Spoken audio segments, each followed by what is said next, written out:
네, 오늘 또 사사기 말씀 계속해서 보도록 하겠습니다. 여러분, 이곳이 어딘지 갑자기 어리둥절한 우리 형제자매도 있을 것 같은데, 지금 회관이 이렇게 리모델링 하는 중이어서 여기 우리 ESF 목자님 출신이신 목사님께서 사역하시는 부르심의 교회 회관에서 가깝습니다. 지원 간사님이 또 이렇게 사역하는 이 교회, 또 세안 형제 출석하고 있고 경훈 형제 출석하는 이 교회에 와 있습니다. 네, 한 주가 될지 두 주가 될지 모르겠지만 또 이렇게 이곳에서 또 예배하니까 마음이 또 새로워지고 좋은 것 같고요. 또 정현 형제 맞습니까? 네. 형제라는 호칭이 좀 어색한가요? 괜찮아요? 예. 와서 보니까 좋은 것 같습니다. 잘 오셨습니다.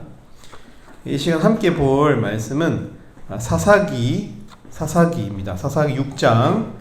지난주에 이어서 기드온 내용 조금 더 살펴보기를 원합니다. 사사기 6장 25절부터 40절까지의 말씀입니다. 네, 그 말씀을 어디를 보냐면요, 25절부터 일단 32절까지만 읽어보겠습니다. 25절부터 32절까지 두 절씩 한번 읽어볼까요? 제가 먼저 읽겠습니다. 그날 밤에 여호와께서 기드온에게 이르시되 내 아버지에게 있는 수소 곧 7년 된 둘째 수소를 끌어오고 내 아버지에게 있는 바알의 제단을 헐며 그 곁에 아세라상을 찍고 또 이 산성 꼭대기에 내 하나님 여호와를 위하여 규례대로 한 제단을 쌓고 그 둘째 수소를 잡아 내가 찍은 아세라 나무로 번제를 드릴지니라 하시니라. 이 기드온이 종 10사람이 되고 여호와께서 그에게 말씀하신 대로 행하되 그의 아버지의 가문과 그 성 사람들의 두려워함으로 이 일을 밤이 낮에 행하지 못하고 밤에 행하니라. 그 성 사람들이 아침에 일찍 일어나 본즉 바알의 제단이 파괴되었으며 그 곁에 아세라가 찍혔고 새로 쌓은 제단 위에 둘째 수소를 들였는지라. 서로 물어 이르되 이것이 누구의 소행인가 하고 그들이 캐어 물은 후에 이르되 요아스의 아들 기드온이 이를 행하였도다 하고 성읍 사람들이 요아스에게 이르되 내 아들을 끌어내라. 그는 당연히 죽을지니 이는 바알의 제단을 파괴하고 그 곁의 아세라를 찍었음이니라 하니. 요아스가 자기를 불러서 모든 자에게 이르되 너희가 바알을 위하여 다투느냐 너희가 바알을 구원하겠느냐 그를 위하여 다투는 자는 아침까지 주를 행하리라. 바알이 과연 10일째인데 그의 제단을 파괴하였은즉 그가 자신을 위해 다툴 것이니라 하니라. 그날의 기드온을 여룹바알이라 불렀으니 이는 그가 바알의 제단을 파괴하였으므로 바알이 그와 더불어 다툴 것이라 함이었더라. 아멘. 우리가 때로는 본인이 원하지 않을 때 환경이나 주변 상황이 내가 원하지 않는 그것을 하게 하는 경우가 종종 있습니다. 여러분, 그 종교개혁자 마틴 루터 알고 계시죠? 마틴 루터도 종교개혁자로 이렇게 알려져 있지만 사실 처음부터 종교개혁을 의도한 그런 사람은 아니었습니다. 그는 단지 그 당시 교황청에 이제 재정을 이렇게 잘못 사용하는 이 부도덕에 반대하는 성명을 작성해서 그것을 붙인 것 뿐이었는데 그 이후의 상황들은 본인이 원하지 않게, 그러니까 환경과 상황이 마틴 루터를 종교개혁자로 심지어 역사적인 어떤 그 중앙 광장으로 마틴 루터를 끌고 간 것이었습니다. 마틴 루터는 그렇게 용감한 사람이 아니었다고 합니다. 사실은 숨는 것을 좋아하고 자기의 어떤 생명에 위협이 되는 그런 일들을 하지 않아요. 이렇게 안전을 좋아하는 사람이었는데 환경이 그를 아주 위험한 개혁의 한복판으로 끌고 갔다는 것입니다. 오늘 본문에도 역사의 중심으로 적 앞으로 적군들 앞으로 나오기를 두려워하는 한 사람이 나오고 있습니다. 기드온입니다. 우리 기드온 지난주에 어떻게 처음에 등장했는지 기억하시죠? 예, 밀을 타작하는데 밀의 이삭에서 나달을 떨어뜨리는 타작을 하는데 그러니까 바람이 부는 곳에서 그 타작을 해야 되는데 포도주 틀에서 타작하는 기드온의 모습 여러분 기억하실 것입니다. 그 이유는 기드온이 미디안을 두려워했기 때문에 자기가 타작하는 모습을 들켜가지고 다 빼앗길 것을 두려워했기 때문에 그 땀나고 효율이 떨어지는 포도주 틀에서 밀을 타작하는 그 모습이 기드온의 정체성이었어요. 싸움을 싫어하는 사람, 숨기를 좋아하고 은밀하게 뭔가를 감추면서 사는 사람, 그러니까 두려움이 가득한 한 사람이 기드온이었습니다. 숨는 삶, 그러니까 내가 어떤 것은 드러내고 어떤 것은 감추어야 하는 아주 피곤한 삶을 사는 사람이 기드온이었습니다. 여러분, 우리가 기드온 가문의 땅인 오브라의 상수리 나무, 그러니까 바알과 아세라의 제단, 우상의 제단이 있는 것을 우리는 확인했습니다. 오늘 본문에도 나왔죠. 하나님은 기드온에게 바알의 이 제단을 헐고 이 아세라의 상을 부숴라 이렇게 이야기하고 있습니다. 그러니까 어떤 거죠? 기드온은 바알과 아세라라고 하는 우상을 섬기는 동시에 보세요. 하나님도 섬기는 사람이었어요. 그러니까 하나님의 사자 앞에서 하나님을 본 자는 죽임을 당하는데 나 이제 어떻게 합니까? 그러니까 말씀을 아는 사람이죠. 출애굽기의 말씀을 아는 사람이기 때문에 하나님을 본 자는 죽임을 당한다는 그런 두려움이 있어요. 그러니까 우상을 섬기면서 동시에 하나님도 두려워하는, 하나님도 섬기는 사람이죠. 이상한 신앙을 가지고 있어요. 혼합주의적인 신앙이죠. 분열된, 자기가 섬기는 그 대상이 분열되어 있어요. 우상도 섬기고 하나님도 섬기고 혼합주의라고 부르는데 여러 가지를 다 두려워하는 신앙, 혼합주의적인 신앙이에요. 여러분, 그렇습니다. 우리가요 애매한 위치에 서면 두려움이 많아져요. 선명하지 않으면 이 편과 저 편의 선명한 쪽이 아니라 중간지대에 서면 어떻게 됩니까? 양쪽의 눈치를 다 봐야 돼요. 선택이 애매하면 두려움이 많아집니다. 당시 기드온과 또 이스라엘 백성들도 그죠? 굴과 산성과 그런 곳에 계곡과 그런 데 숨어 살았잖아요. 기드온이나 그 당시의 백성들인 이스라엘 사람들이 그렇게 두려움이 많은 삶을 살았던 이유는 어쩌면 미디안이라고 하는 적이 너무 강했기 때문이 아니라 그들이 늘 그렇게 눈치 보면서 살도록 스스로 그렇게 혼합주의적인 애매한 선택을 하면서 사는 사람들이었기 때문일지도 모릅니다. 우리의 신앙은 어떤가요? 우리도 그렇지 않습니까? 사실 뭔가 애매한 신앙들은 가지고 있어요. 하나님을 믿지 않으면 혹시 죽고 난 이후에 있을지도 모르는 지옥에 갈지도 모른다는 두려움이 있으면서도 동시에 애매하죠. 하나님만을 선택하는 것이 아니고 이 세상의 흐름에 뒤처질 것 같은 그것의 두려움 때문에 애매한 포지션을 우리가 잡고 살아갈 때도 많이 있습니다. 우리가 하나님을 온전히, 그러니까 100%의 어떤 선택으로, 믿음으로 예배하지 못하고 세상의 여러 가지 고민들을 함께 안고서 여러 가지 눈치를 보면서 두려워 사는 이유는 우리도 선택이 애매하기 때문은 아니냐는 말이에요. 여러분, 그러한 혼합주의적인 신앙, 여호와와 우상을 동시에 섬기는 신앙, 그 삶은 여러모로 우리 자신을 두려움이 많은 사람으로 만듭니다. 어딘가 모르게 주눅들어 보이고요. 당당하지 못한 애매함이 사람을 바보로 만들어요. 애매한 모습이. 자기 자신의 마음을 몰라요, 선명하게. 그런 기드온에게 하나님께서 오늘 어떤 명령을 하십니까? 우리 25절, 26절 다시 한번 읽어보도록 하겠습니다. 사사기 6장 25장 26절 하나님이 그런 기드온에게 어떻게 말씀하시는지 함께 읽어보겠습니다. 시작. 그날 밤에 여호와께서 기드온에게 이르시되 내 아버지에게 있는 수소 곧 7년 된 둘째 수소를 끌어오고 내 아버지에게 있는 바알의 제단을 헐며 그의 곁에 아세라상을 찍고 또 이 산성 꼭대기에 내 하나님 여호와를 위하여 규례대로 한 제단을 쌓고 그 둘째 수소를 잡아 내가 찍은 아세라 나무로 번제를 드릴지니라 하시니라. 네. 하나님은 선택하라고 하십니다. 어떻게? 바알의 제단을 헐고 아세라상을 찍으라는 거예요. 여러분 얼마나 선명합니까?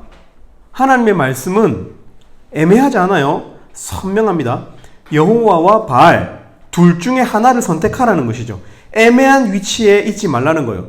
숨지 말라는 것이죠. 싸우라는 것입니다. 나와서 네 신앙을 드러내라. 그래서 하나님을 위하여 제단을 쌓고 아세라 상이 나무였거든요. 아세라와 또 그 진설 상이 있었거든요. 나무로 된. 그 나무를 땔감으로 쓰라는 거예요. 땔감으로 써서 하나님을 예배하라는 것입니다. 상수리 나무가 두려운 바알의 집이 아니라 좋은 그늘에 불과하듯이, 여러분 지난주 기억나시죠? 아세라의 그 나무상은 네가 두려워할 대상이 아니라 그냥 좋은 불타기 쉬운 땔감의 재료라는 거예요. 여러분 근데 그런 선명한 선택을 어디서 하라고 하고 계시죠? 하나님께서 26절에 보면 어디서 이 일을 하라고 했습니까? 하나님이? 네, 산성 꼭대기에서 하나님께 예배하라고 했어요. 산성의 꼭대기에서 하나님을 예배하라고 했어요. 이게 무슨 말일까요? 산성의 꼭대기, 산 꼭대기에서 불을 피우고, 여러분 둘째 수소를 잡으라 했거든요. 실제로 보면 이 소는 제일 큰 소예요. 왜냐면 첫째 소는 그러니까 종자용 소입니다. 새끼를 낳아야 되는 첫째 소고, 그러니까 둘째 수소는 그 집에서 제일 좋은 소를 말하는 거예요. 사실은 종자용 소, 아빠 소를 제외하고 그 중에서 제일 실한 놈을 말하는 거거든요. 그러니까 얼마나 덩치가 크겠어요, 소가. 근데 그 소를 산성 꼭대기에서 번제로 드리면 여러분 연기가 나겠죠. 산에 불이 난 것처럼 연기가 날 것입니다. 온 산에 불이 난 것처럼 그 연기를 숨길 수 없게 돼요. 무슨 말이죠? 하나님의 이 예배하라는 이 의미가 뭡니까? 너의 신앙을 드러내라는 거예요. 연기를 두려워하지 말라는 거예요. 사람들이 네가 바알을 부수고 아세라 상을 땔감으로 쓰는 그 모습을 보여주고 두려워하지 말라는 거예요.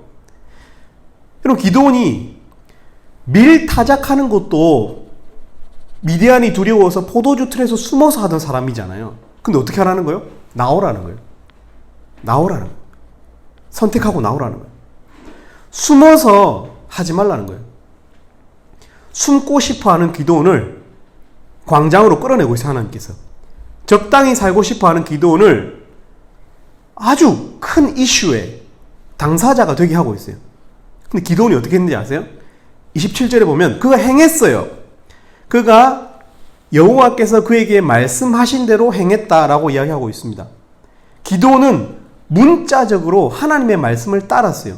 바알의 제단을 부쉈어요. 아세라 상의 나무를 땔감으로 써서 둘째 수소를 올려 번제를 드렸어요. 말씀을 지켰어요. 말씀대로 행했어요. 근데 어떻게 했죠? 밤에 행했어요. 밤에. 사람들이 자는 밤에 했어요. 이 일을.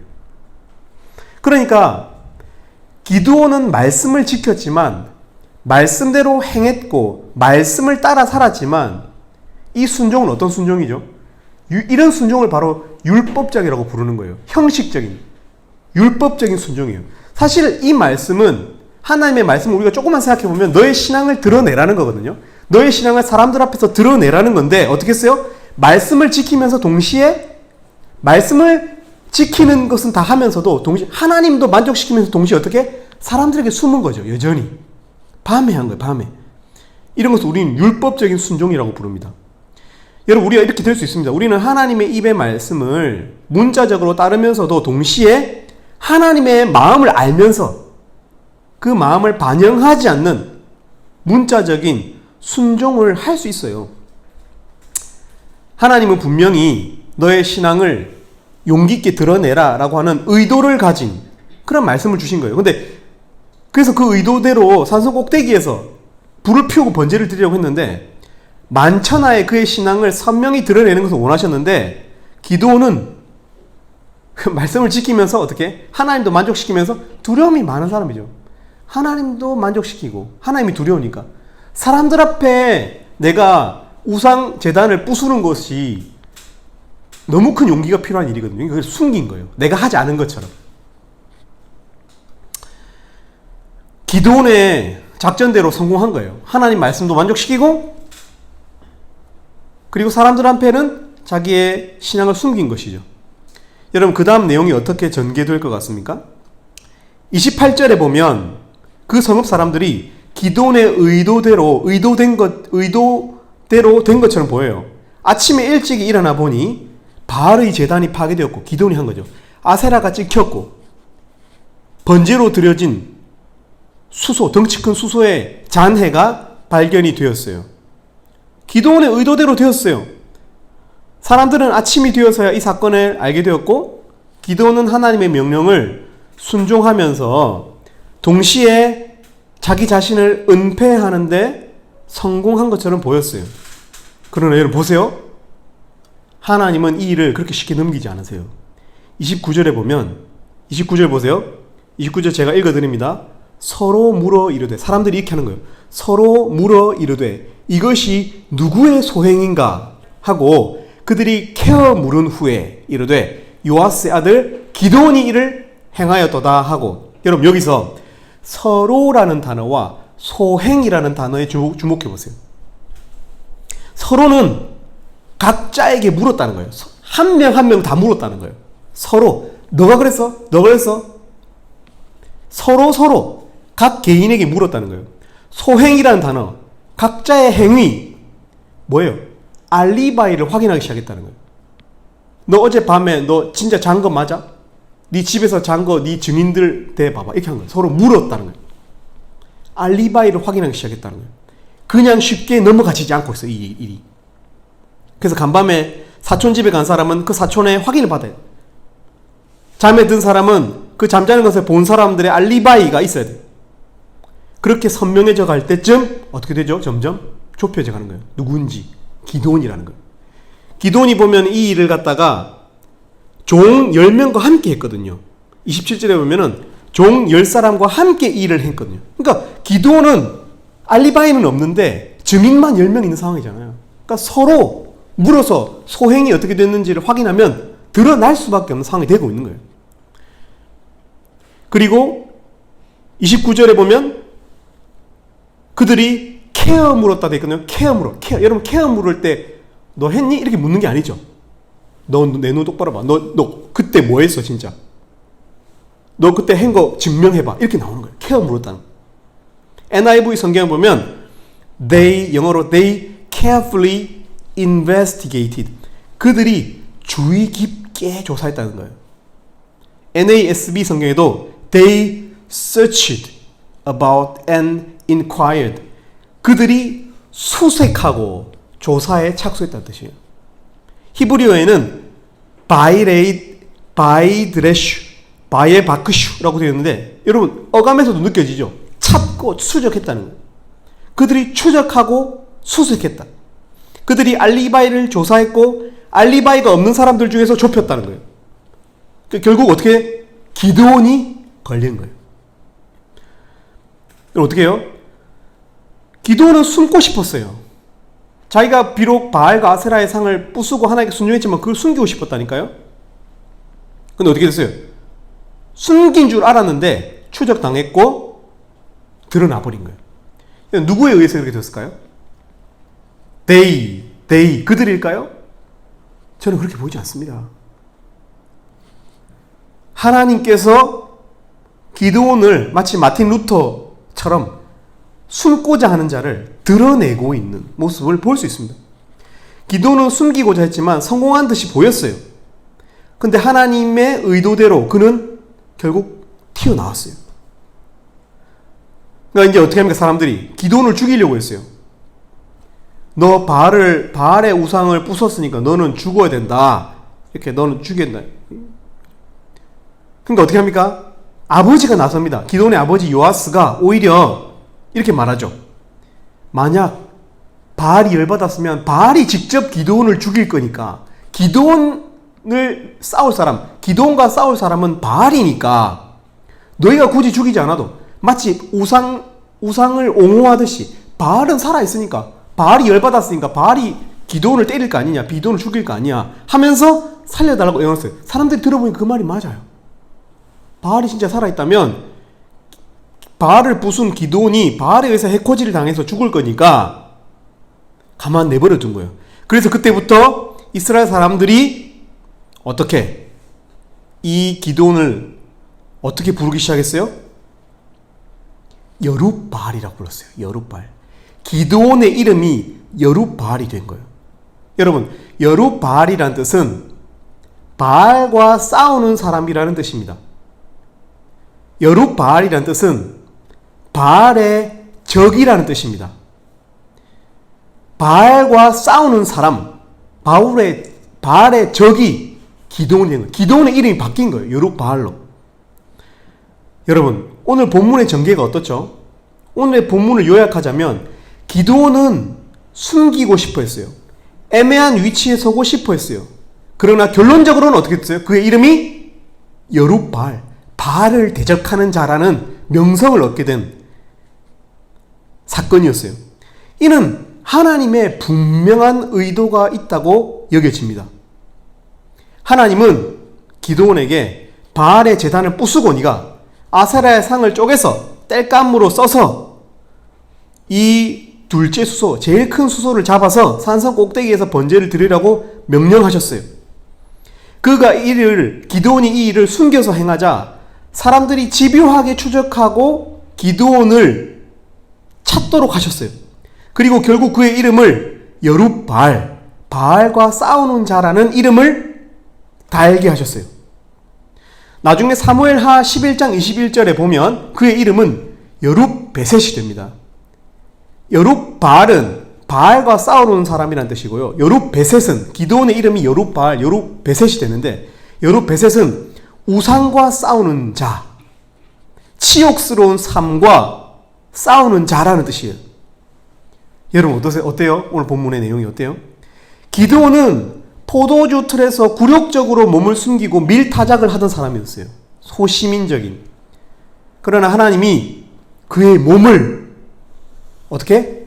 포도주 틀에서 끌어내고 계세요. 근데 하나님은 그의 몸만 포도주 틀에서 끌어내지 않으세요. 그의 영혼도 포도주 틀에서 끌어내고 있는 거예요. 여러분 이것이 하나님의 의도입니다. 하나님은 숨어서 살려고 하는 그리스도인을 큰 용사로 부르시고 포도주 틀에서 밀타작하는 사람을 향한 조롱으로 큰 용사로 부르는 게 아니고 진짜 큰 용사로 만들어 가시기 위해서 큰 용사라고 부르시는 그 부르심이에요. 하나님은 기드온의 삶을 여룻바알의 삶, 용사의 삶으로 부릅니다. 여러분 이름은 그 사람의 정체성입니다. 기드온은 두려운 정체성 가운데 살았던 사람이지만 이제는 바알과 싸우는 사람의 정체성으로 그 이름이 바뀌고 하나님께서 그의 삶을 우상을 대적하고 싸울 상대 앞에서 도망가고 조용히 자기를 은폐하는 사람이 아니라 싸우는 자로 여러분 기드온을 끌어내고 있다는 것입니다. 여러분. 기드온의 존재와 삶이 바알과 싸우는 사람으로서 부르심을 얻고 있다는 거예요. 여러분 우리 ESF는요 말씀의 사람들로 부르심을 받았습니다. 우리는 말씀을 소유한 말씀을 맡은 사람들이에요. 여러분 하나님이 우리에게 맡겨주신 말씀은 예수님의 비유 속에서 등경으로 비유되겠습니다. 등불로. 누가복음 8장 16에서 17절 누구든지 등불을 켜서 그릇으로 덮거나 평상 아래에 두지 아니하고 등경 위에 두나니 이는 들어가는 자들로 그 빛을 보게 하려 함이라. 숨은 것이 장차 드러나지 아니할 것이 없고 감추인 것이 장차 알려지고 나타나지 않을 것이 없느니라. 여러분 이 불빛은 이 빛인 말씀은 말 아래, 그릇 아래나 평상 아래에 감추려고 존재하는 거 아닙니다. 빛은 필연적으로 드러나야 하고 어두운 데를 밝히는 사람들 앞에 드러나야 되는 거예요. 마치 산성 꼭대기 위에 드려지는 번제 이 제단처럼. 여러분, 등불은 위에 두는 것입니다. 말씀은 감추어지기 위해서가 아니라 정확히 반대의 목적을 위해서 주어집니다. 드러나서 진리를 보여주려고 하는 거예요.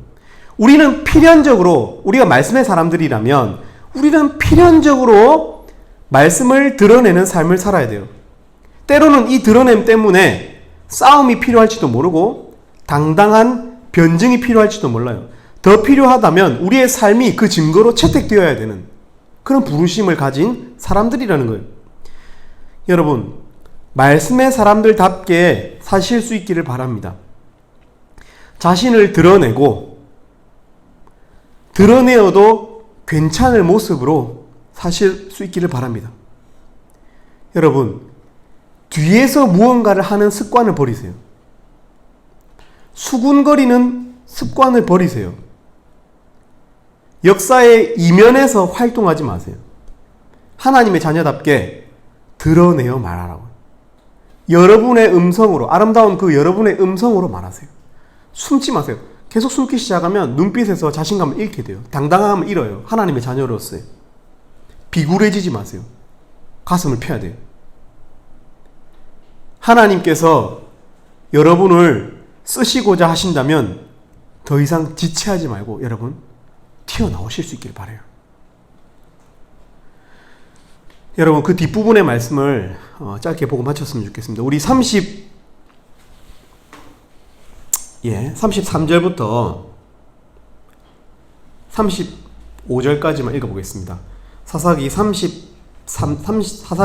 33절부터 35절까지 세 절이니까 우리 함께 읽어보도록 하겠습니다. 시작. 그때에 미디안과 아말렉과 동방 사람들이 다 함께 모여 요단강을 건너와서 이스라엘 골짜기에 진을 친지라. 여호와의 영이 기드온에게 임하시니 기드온이 나팔을 불매 아비에셀이 그의 뒤를 따라 부름을 받으니라.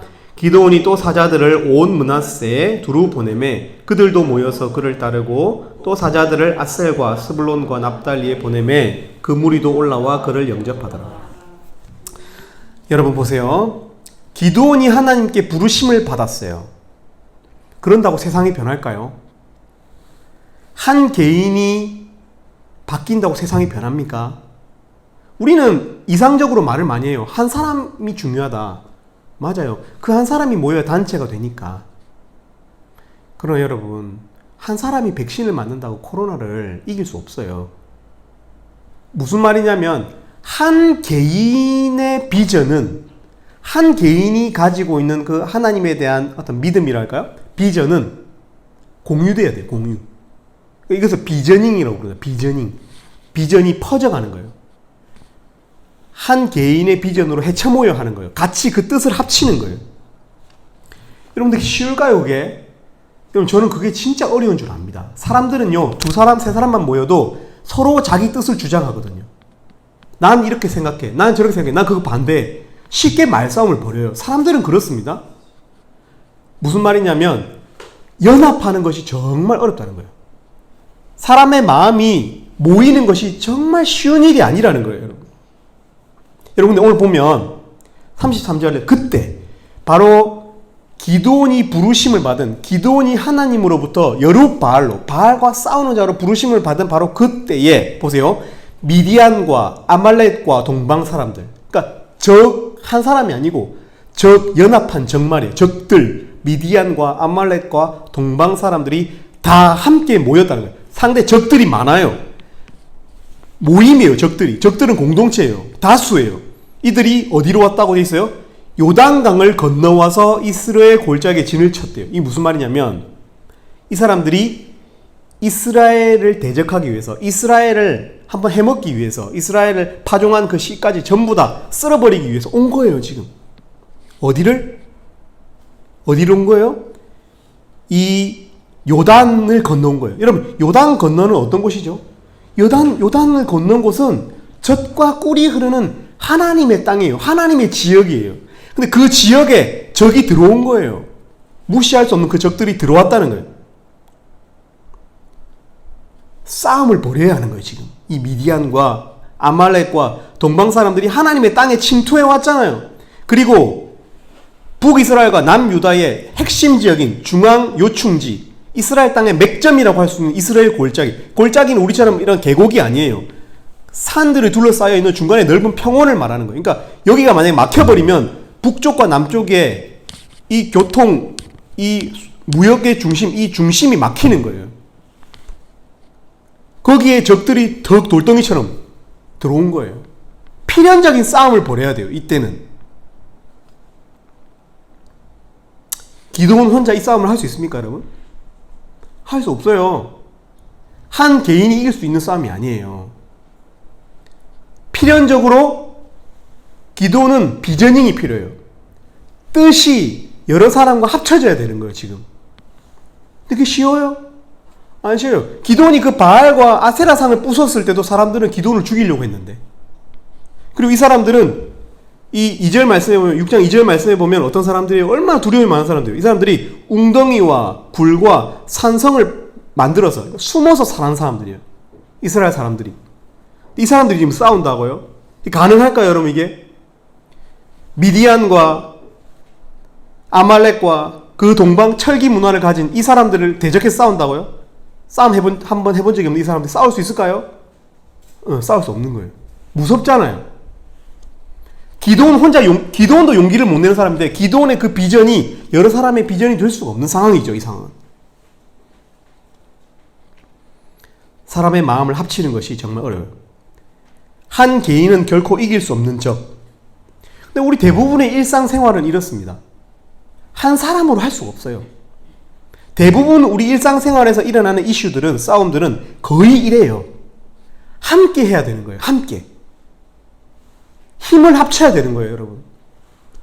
목사님들이 아무리 목 놓아서 이렇게 하자 저렇게 하자 해도 여러분이 힘을 합쳐주지 않으면 아무것도 할 수가 없어요. 힘을 합쳐야 되는 거예요. 근데 그게 쉽지 않다고요. 뜻을 합치는 것이 쉽지 않다고, 사람들은.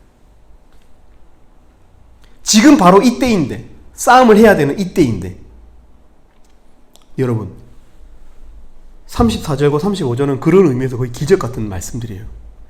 기드온이 나팔을 불매 아비에셀이 그의 뒤를 따라 부름을 받았다고 되어 있어요. 아비에셀은 기드온의 가문을 말하는 거예요. 아까 기드온을 죽이려고 했었던 그 사람들 말이에요. 그 가문 사람들이 어떻게 보세요? 그의 뒤를 따라 부름을 받았다라고 성경 표현하고 있어요. 기드온 한 개인의 비전을 따라 공동체도 힘을 합쳤다는 뜻이에요. 기드온의 뒤를 따라 그가 부름을 받았다는 말은 기드온의 비전이 온 가문의 비전이 되었다는 뜻이에요. 마음이 득득득득 합쳐지고 있는 거예요. 35절에 보면 기드온이 또 사자들을 보냈어요. 므낫세, 주변 지역은, 주변에 있는 이 지파들 말하는 거예요. 이 므낫세가 이 기드온 지파거든요. 주변 므낫세에 보내니까 어떻게? 기드온 가문이 므낫세에게 협조를 요청하니까 어떻게 해요? 그들도 모여서 그를 따르고, 그 두려움 많은 사람들이 기드온을 따르고 있다는 거예요, 여러분. 쑥 훑고 지나갈 수 있는 말씀이지만 사실은 쉬운 말씀이 아닌 것이죠. 또 사자들을 아셀과 스불론과 납달리에 보내매 그 무리도 올라와 그를 영접하더라. 한 개인의 비전이 공동체의 비전이 되고 있는 거예요. 점점 그 세력이 커지고 있어요. 점점 적군과 대적할 수 있는 연합군이 만들어지고 있어요. 점점 힘이 결집하고 있어요. 기드온의 뒤를 따라 부르심을 받는 집단 공동체성이 생겨나고 있는 거예요. 우리는 알고 있습니다. 이게 얼마나 어려운 일인지. 개개인의 생각이 다르고 서로 갈리기는 쉬워도, 서로 자기의 독특성을 주장하기는 쉬워도, 자기의 그 개성을 조금 감추고 연합하고 칭얼대지 않는 그 동력은 쉬운 일이 아니라는 거예요. 아무리 언변이 좋은 리더도 이 연합을 이루지 못해요. 스펙이나 학력이 좋은 리더도 오히려 시기 질투의 대상이 되지, 저 사람 스펙 좋으니까 저 사람 따라가야 되겠네. 그렇게 되지 않아요, 사람들은. 말 잘하면 그때만 잠깐 이렇게 홀리다가 집에 돌아가면 그대로 자기 모습으로 변해버려요. 말로 하는 게 아니에요. 스펙이나 학력으로 하는 게 아니에요. 부유한 재력도 마찬가지예요. 잠깐은 그 삭스를 바라보고, 그가 뭐 커피를 사줄 수도 있고 밥을 사줄 수도 있고 그 돈을 바라보고 잠깐 마음이 모일 수 있어요. 그러나 거기까지예요. 돈으로 할 수 있는 연합은. 근데 오늘 34절과 35절에 보면 전쟁 준비가 되어가고 있어요. 실제적인 연합이 일어나고 있어요. 여러분, 이 일이 어느 구절을 중심으로 되고 있습니까? 어느 구절을 중심으로 34, 35절이 해처모여하고 있습니까? 예, 여러분이 본 대로 여호와의 영이 기드온에게 임하시니에요. 여호와의 영이 기드온에게 임하시니까 완전히 불가능할 것 같았던 연합이 가능한 거예요. 오직 성령이 너희에게 임하시면 너희가 권능을 받고 예루살렘과 온 유대와 사마리아와 땅끝까지 이르러 내 증인이 되리라 하시니라. 성령, 하나님의 영, 하나님의 신은 여러분 실제입니다. 실제. 하나님의 영은 이 세상에 영향력으로 드러나요. 여러분, 우리 공동체 이런 성령의 은혜를 주시기를 기도합니다. 우리 민선자매님, 나는 예배자입니다. 우리 이거 우리 반주를 좀 부탁드립니다.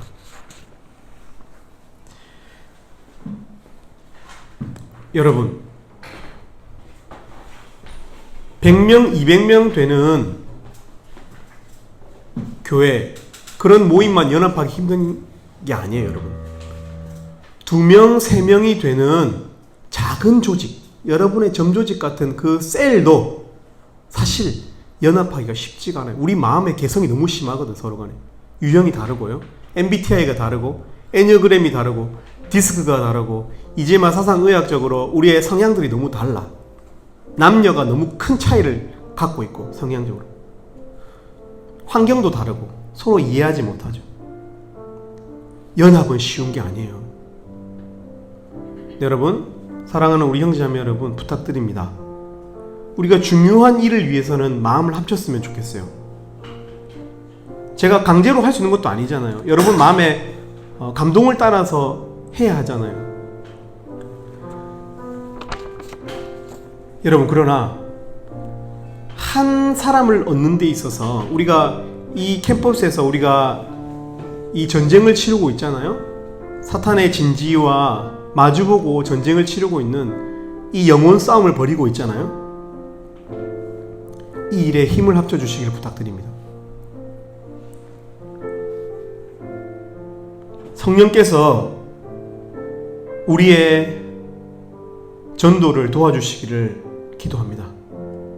성령께서 우리의 양육을 도와주시기를 기도합니다.